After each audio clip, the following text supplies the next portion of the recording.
আমাকে একটা স্পন্সর করলে হবে না, মেহেদি চ্যানেল একটা দিতে হবে। তো 2টা চ্যানেলে স্পন্সর নিতাম।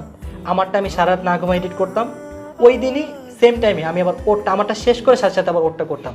তো একটা মানুষকে যদি কেউ ভালো না বাসে তার জন্য কি এতটুকু করবে কখনো কেউ? আমি সবসময় ওকে ভালোবাসা মানুষের চোখে দেখছি, ওইভাবেই সব কিছু চলছে। বাট ডে বাই ডে আমি জানি না ওর মধ্যে একটু পরিবর্তন আসে, হয়তো বা কোনো কারণে ওর আমাকে ভালো লাগতো না বা কিছু।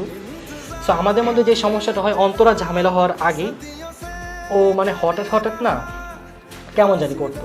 লাইক আমাদের একটা আমি তো মাসে ওরকমভাবে ব্লগ করি না, 2টা 3টা 4টা ম্যাক্স গেলে এরকম।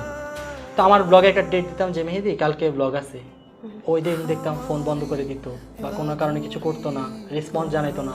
বলতো আমার আজকে এই প্রবলেম, কালকে ওই প্রবলেম, এটা শেষের দিকে, আজকে এই প্রবলেম কালকে ওই প্রবলেম। তো আমারও থাকে না, ব্লগ করতে পারতাম না। আর এদিক দিয়ে অডিয়েন্স তো আমাদের ব্লগের জন্য অপেক্ষা করতো, তারাও জিনিসগুলো মাইন্ড নিত না যে তোমরা এখন সাবস্ক্রাইবার বেড়ে গেছে এই জন্য আসো